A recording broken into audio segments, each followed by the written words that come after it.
وطن عزیز پاکستان تو بنا ہی حضور پرنور علیہ الصلوۃ والسلام کی عزت و ناموس کی پہرے داری کے لیے. اس گئے گزرے دور میں بھی یہ وہی وطن عزیز ہے کہ جس سے صدا آئی کہ خبردار اگر حضور کی گستاخی کرو گے تو تمہیں زندہ نہیں چھوڑا جائے گا.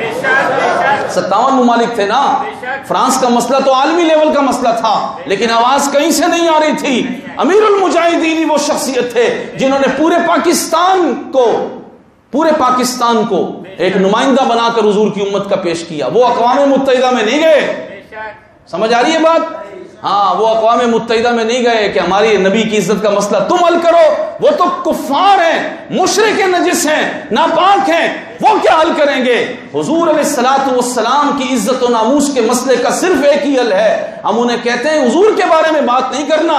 اگر کرو گے، حضور کے بارے میں بات کرو گے تو حضور ہمیں بتا گئے من سب نبیا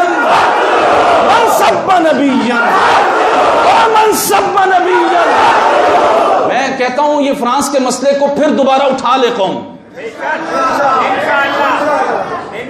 میرے جمعے کا خاص موضوع میں نے یہ سوچا تھا کہ اس جمعے سے فرانس کا مسئلہ ہم نے دوبارہ اٹھانا ہے اور سینہ تان کے اٹھانا ہے.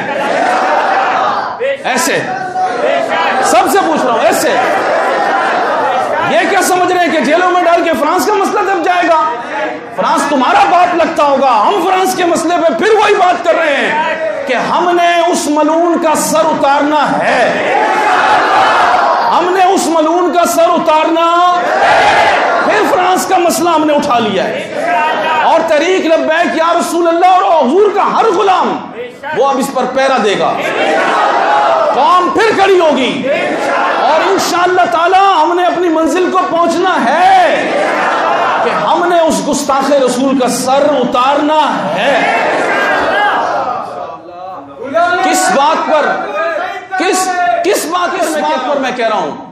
اس بات پر کہہ رہا ہوں کہ ہمیں رسول اللہ صلی اللہ تعالی علیہ وسلم کی حمایت پر یقین کامل ہے. اگر ہمارے ذہن میں کوئی تذبذب تردد ہوتا نا تو ہم بھی ڈرتے، یار چھوڑو اب تو بات پرانی ہو گئی. نا، جب تک وہ گستاخ رسول کٹ نہ جائے اس وقت تک یہ ہو نہیں سکتا کہ ہم اس مسئلے کو چھوڑ دیں. ہم مر گئے تو کوئی بات نہیں، ہماری نسلیں پیرا دیں گی. ہم مر گئے تو کوئی بات نہیں، ہماری نسلیں پیرا دیں گی. امیر المجاہدین چلے گئے نا، ان کی نسل پیرا دے رہی ہے تو انشاءاللہ ہماری نسلیں اس بات پہ پیرا دیں گی. ہم صرف حضور کے لیے دنیا میں آئے. ہم نے جینا مرنا صرف رسول اللہ کے لیے. جینا مرنا کس کے لیے ہے؟ اور ہم ان کو بھی کہتے ہیں حضور سے وفا کر کے تو دیکھو. جو حکمران جماعت کے ساتھ لوگ ہیں ان کو کہتے ہیں حضور سے وفا کر کے تو دیکھو. تم نے 4 سال لگا لیے عمران خان کے ساتھ، کیا تمہیں ملا؟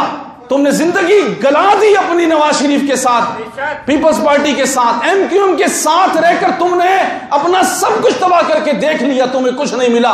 آج پھر آ جاؤ رسول اللہ کے دین کی طرف، حضور سے وفا کی طرف. حضور علیہ السلام کے دین کو تخت پہ لانے کے لیے اٹھ جاؤ. سارے آ جاؤ حضور علیہ الصلوۃ والسلام سے وفا کے لیے.